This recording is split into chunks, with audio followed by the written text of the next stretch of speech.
For a brief moment, allow me to take you back in time to one of the craziest years in human history, 2016. This year gave us the best freshman cipher of all time, the host of The Celebrity Apprentice becoming president, and of course the worldwide phenomenon Hamilton reaching the height of its popularity. And I'll be honest, whenever something blows up and gains widespread appeal, I kind of approach it cautiously and sometimes just straight up avoid it. I also happened to be in high school at the peak of Hamilton, so I was kind of in a too cool for school phase of life, where I just had to be into obscure media for the sake of being into obscure media. You know how teenagers can be. But now that I've been somewhat forcefully made to watch Hamilton all these years later, I can say I was definitely missing out. The big thing that stuck out to me on first watch, and the main topic I want to talk about, is actually Aaron Burr. You see, I watched the first half of this play on Disney Plus right up to the intermission, and then didn't return to watch the second half for a few weeks because, well, life just got busy. But in the time between watching each half, I was blasting the song Wait For It in the car both to and from work almost every day. I love that song, and it's pretty easily my favorite from all of Hamilton. And this song really lets us get into Burr's psyche as a character. And it's a little tragic and a little relatable for me personally. Burr just wants to desperately be in the position that Hamilton is in, and despite similar backstories, Burr is trying to play the long game. He's going to wait for the perfect moment to seize all of his dreams. And in the few weeks before I watched the second half of Hamilton, I was rooting for Burr. I found Alexander Hamilton to be cocky, egotistical, and could see his infidelity coming from a mile away.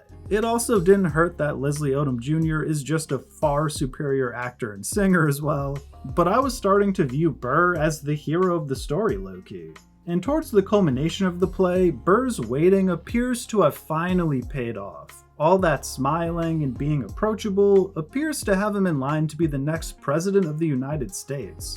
But Hamilton endorses his arch nemesis Thomas Jefferson over Burr. And this leads Burr to losing his shot, into a duel between the two, Hamilton and Burr going toe-to-toe one last time.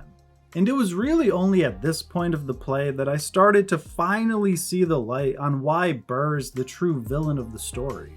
Aaron Burr, riffing on his previous Wait For It song number, sings the following. Death doesn't discriminate between the sinners and the saints. It takes and it takes and it takes. History obliterates in every picture it paints. It paints me and all my mistakes. When Alexander aimed at the sky, he may have been the first one to die, but I'm the one who paid for it. You see, as much as this is the story of Alexander Hamilton, it is also the tragedy of Aaron Burr. While he was lying in wait, he should have been acting and making his own way, because by the time he finally did act, it was too late and misplaced. And I think this play is so brilliant because I was on Burr's side for most of it. I found Hamilton to be arrogant and kind of corrupt, but this is so incredible because it humanizes the quote-unquote villain and paints a full picture of both sides. And while we were seeing all of Hamilton's mistakes throughout the entire play, you realize that we didn't get to see any of Burr's until the very end because he hid his true self from the world. While he knew he was waiting for his moment, the rest of the world didn't know where he stood. The main reason why I disliked Hamilton for most of the runtime is because it's hard to root for someone who is morally questionable and commits adultery, but he publicly admitted to all of his faults, and by the end, I came to realize that's why he's the hero of the story, no matter how catchy Wait For It might be. Burr couldn't accept fault for any of his actions, and that accountability is what defines the line between hero and villain with these very similar characters. I was rooting for Burr because I didn't really know who Burr was, which is precisely why Hamilton doesn't endorse him. If you stand for nothing, what will you fall for? Now that I've properly gushed about the central conflict of the play and how incredibly written it is, I just wanted to touch upon a few other smaller things.